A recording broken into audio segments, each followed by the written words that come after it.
Praise the Lord. இன்னைக்கு கூட நம்மள நிறைய பேருக்கு தேவன் அன்பா ஒரு அழைப்பு விடுக்கிறார். அது என்ன அப்படின்னா, கம் ஹோம் டு மீ, என்னிடத்துல திரும்ப வா அப்படின்ட்டு அழைக்கிறார்.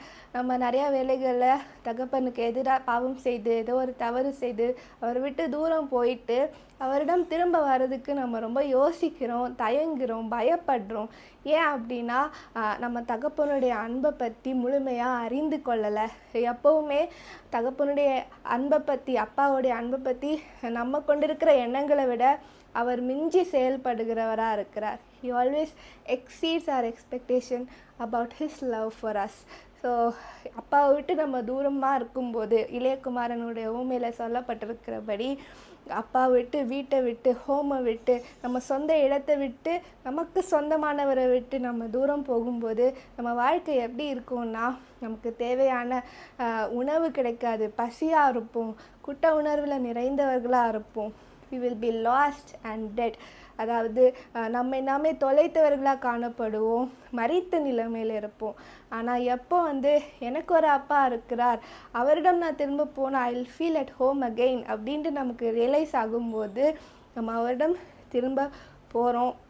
இந்த இளையகுமாரனை போல, அவனுடைய தகப்பனை போல, அப்பா அவன் பயப்பட்டது மாதிரி அவனுடைய அப்பா நிராகரிக்கலை, அவனை திரும்ப துரத்தி விடலை.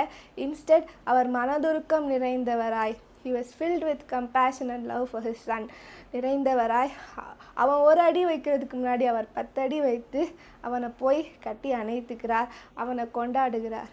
அவனை he not just accepts him but he also celebrates him. அதை போல தான் நம்மளுடைய அப்பா. நம்ம பயப்பட தேவையே இல்லை. நம்ம பிதாவானவர், நம்ம அப்பா நம்மளை ரொம்ப அதிகமாக நேசிக்கிறவராக இருக்கிறார். எப்போ நம்ம அவர்கிட்ட திரும்பி வருவோன்ட்டு எக்ஸ்பெக்ட் பண்ணுறவராக இருக்கிறார். ஸோ தயங்காமல் அவர்கிட்ட திரும்ப வாங்க. அப்பா சொல்கிறது மாதிரி, உன் சகோதரனாகி இவனோ மரித்தான், திரும்பவும் உயிர்த்திருக்கிறான், அவன் காணப்படாமற் போனான், திரும்பவும் காணப்பட்டான், ஆனபடினாலே நாம் சந்தோஷப்பட்டு மகிழ்ச்சியாக இருக்க வேண்டும் அப்படி சொல்கிறாரு. அப்பாவோட எண்ணம் நம்மளை தண்டிக்கிறதோ, நம்மளை திரும்பவும் குற்ற உணர்ச்சிக்குள்ளே தள்ளுறதோ, நம்மளை பயமுறுத்துறதோ கிடையாது. மாறாக அவர் நம்மளை கொண்டாட ரெடியாக இருக்கிறார். So just come back to him. சின்ன ப்ரேயர் பண்ணலாமா? அன்புள்ள பிதாவே, அப்பா, உங்கள் அன்பை பற்றி நாங்கள் இன்னும் அதிகமாக உணர்ந்து கொள்ள எங்களுக்கு உதவி செய்யுங்கப்பா. நிறைய வேலைகளில் நாங்கள் உங்களை விட்டு தூரம் போய் மனதாலேயோ அப்பா ஃபிசிக்கலாகவோ நாங்கள் உங்களை விட்டு ரொம்ப தூரமாக போனதுக்கப்புறம் உங்ககிட்ட திரும்ப வர பயப்படுறோம்ப்பா. அப்பா, இந்த பயத்தை கொண்டு வருகிற எல்லா சத்ருவின் எண்ணங்களையும் நாங்கள் சிதறடிக்க எங்களுக்கு உதவி செய்யுங்க. அவற்றின் மேலே நாங்கள் ஜெயிக்க எங்களுக்கு உதவி செய்யுங்க. எங்களுக்கு தெரிந்த அப்பா அன்பானவர் அப்படிங்கிறத எங்களுக்கு நீங்கள் மறுபடியும் உணர்த்துங்கப்பா. இந்த வேலையிலையும் நீங்கள் அதை உணர்த்துறதுக்காக நன்றி அப்பா. எங்கள் மேலே நீங்கள் கொண்டிருக்கிற அன்பு இட்ஸ் அன்கண்டிஷ்னல் அப்படிங்கிறத எங்களுக்கு நீங்கள் உணர்த்துகிறதற்காக நன்றி அப்பா. நாங்கள் செய்த தவறுக்கு உங்களிடத்துல அப்பா மன்னிப்பு உண்டு அப்பா. உங்களிடத்துல எங்களுக்கான ரிடம்ஷன், மீட்பு உண்டு, எங்களுக்கான ரெஸ்டரேஷன் உண்டு அப்பா. எங்களை நீங்கள் மறுபடியும் கட்டுவிக்க வல்லவராக இருக்கிறீங்க ஏசப்பா.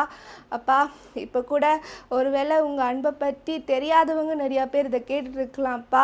அவங்களுக்கும் நீங்கள் தகப்பனாக இருக்கிறீங்கப்பா. அவங்களும் அப்பா உங்கள் பக்கமாக இழுத்து கொள்ளுங்க அப்பா. நீங்கள் அவங்கள அன்பாக அழைக்கிறத அவங்க உணர்ந்து கொள்ள அவங்களுக்கு உதவி செய்யுங்க ஏசப்பா. அவங்க உங்ககிட்ட help them to feel at home அப்பா. இதுதான் எனக்கான இடம், இவர் தான் எனக்குரியவர் அப்படின்ற உண்மையை, சத்தியத்தை அவங்களுக்கு உணர்ந்து கொள்ள உங்கள் பரிசுத்த ஆவியானவர் உதவி செய்யட்டும்ப்பா. எங்கள் ஜெபத்தை நீங்கள் கேட்டதற்காக நன்றி. இயேசுவின் நாமத்தில் ஜெபிக்கிறோம் நல்ல பிதாவே. ஆமென்.